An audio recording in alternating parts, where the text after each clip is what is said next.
Siemanko, ja nazywam się Piotrek Krajewski i zapraszam Was na kolejny odcinek lekcji Skilla z Dartmouth Bikes.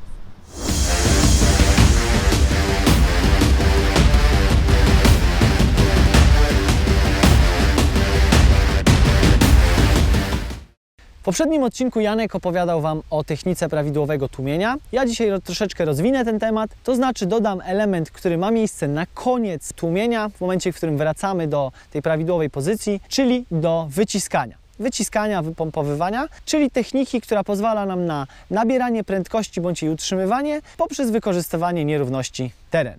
Najlepszym miejscem do nauki pompowania będzie pump track, na którym, jak sama nazwa wskazuje, nie pedałujemy, tylko dzięki wykorzystaniu odpowiedniej techniki pompujemy, przez co nabieramy prędkości. Tak naprawdę mamy dwa wyciśnięcia. Możemy wyciskać przednie koło, jak i wyciskać tylne koło. Wyciśnięcie przedniego koła zaczyna się w momencie, w którym kończymy tłumienie, zaczynamy wracać do pozycji wyjściowej. W sytuacji, w której pokonujemy daną przeszkodę, kiedy już stłumiliśmy tą przeszkodę, czyli ugięliśmy odpowiednio kolana, ugięliśmy odpowiednio ręce, rower wszedł pod nas, kiedy przednie koło zaczyna nam zjeżdżać ze szczytu, musimy przenieść troszeczkę ciężaru ciała na ręce, tak aby docisnąć to przednie koło, aby ono poprzez dołożenie odpowiedniej siły z naszej strony przyspieszyło. Najlepiej tą technikę można zobrazować w taki sposób, jakbyśmy chcieli po prostu rozwałkować ciasto na zjeździe. Wyobrażamy sobie, że nasza kierownica to jest wałek do ciasta, ciasto znajduje się na zjeździe i po prostu przez odpowiednie przyłożenie siły, dociśnięcie tego przedniego koła i dzięki temu nasz rower zaczyna lekko nam odjeżdżać. Etap wyciśnięcia przedniego koła kończy się w momencie, kiedy przednie koło nam już zjeżdża do wypłaszczenia i zaczyna ze szczytu zjeżdżać tylne koło. Wtedy rozpoczyna się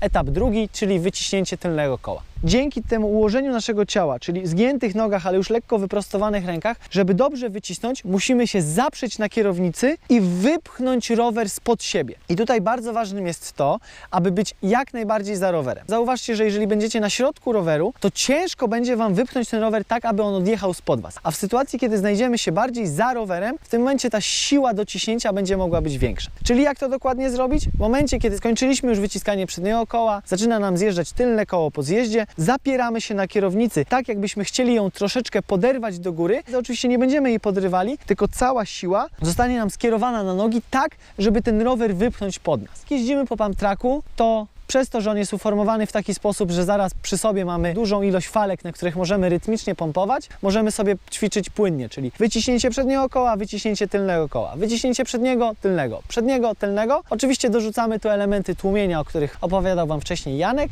i dzięki tej rytmicznej, synchronicznej pracy możemy płynnie przyspieszać na pump tracku. Tutaj też fajnym ćwiczeniem, jeszcze wracając do samej jazdy po pump tracku, jest to, aby starać się jak najmniej pedałować. To znaczy nawet jak mamy tą bardzo małą prędkość, przy której przejeżdżamy przez ten szczyt danej falki, to nie staramy się na siłę pedałować, tylko staramy się jak najwięcej utrzymywać równowagę i dociskać te przednie i tylne koło, tak żeby przyspieszać. Bo zauważcie, że o ile jak znajdujemy się na pump tracku, no to jest troszeczkę, nazwijmy to, sztuczne środowisko, to znaczy mamy fajnie wyprofilowane te falki, wiemy, że one są zaraz jedna po drugiej, dlatego możemy sobie dosyć płynnie, rytmicznie jeździć. W terenie nie zawsze mamy tak fajnie równo ukształtowany teren, dlatego dzięki tej pracy, dzięki utrzymywaniu tej równowagi będziemy w stanie łatwiej i lepiej przejechać przez dany teren bez pedałowania, no i bez straty równowagi po prostu, tak? Więc dzięki wcześniejszym ćwiczeniom właśnie w takich miejscach jak tutaj na pump tracku lepiej będziemy sobie radzili w czasie jazdy w terenie. Czasami zdarza się tak, że przy prawidłowym wyciśnięciu tylnego koła przednie koło zaczyna nam się odrywać. Dzieje się tak dlatego, że gdy odpowiednio odchylimy się do tyłu, wypchniemy rower nogami,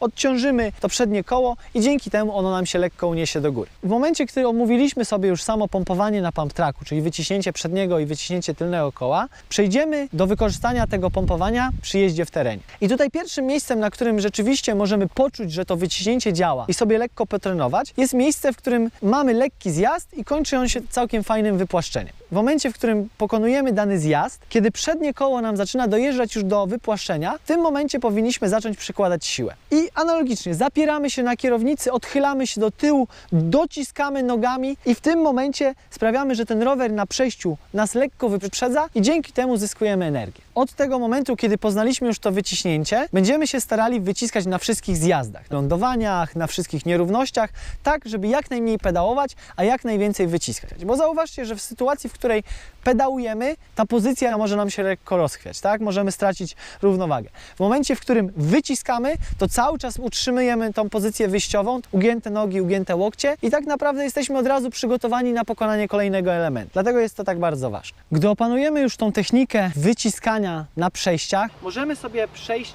do kolejnego etapu, przy którym przyda nam się właśnie to wyciśnięcie tylnego koła, jakim jest pokonywanie różnych elementów na trasę, takich jak na przykład kłody, belki. Żeby pomóc podnieść to przednie koło, żeby przejechać daną przeszkodę, nie będziemy się starali podnieść tego roweru, bo wtedy musimy nie tylko podnieść kierownicę, ale tak naprawdę staramy się podnieść całego siebie w takim ruchem wznoszonym.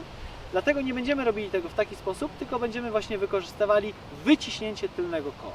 W momencie, kiedy znajdujemy się już w bliskiej odległości danej przeszkody, odchylamy się do tyłu, dociskamy nogami, przenosimy ciężar za rower i w tym momencie pozwalamy, żeby to przednie koło się oderwało i wjechało na daną przeszkodę. W momencie, kiedy już jesteśmy na przeszkodzie tym przednim kołem, przenosimy ciężar ciała do przodu, analogicznie jak na pump tracku, odciążamy tylne koło i dzięki temu w bezpieczny sposób i płynny przejeżdżamy po danej przeszkodzie. To by było na tyle, jeżeli chodzi o ten odcinek lekcji skilla o pompowaniu i wykorzystaniu tego wyciśnięcia do jazdy w terenie, do pokonywania danych przeszkód. Jeżeli chcielibyście się dowiedzieć więcej na temat lifestyle'u rowerowego i zajawki, którą żyjemy w trakcie jazdy na rowerze, to zapraszam Was do śledzenia naszych kanałów Dirt It More, jak i Piotrek Krajak-Krajewski. Nagrywaliśmy dzisiaj na warszawskim Bike Parku Kazura. No i co, do zobaczenia na rowerze.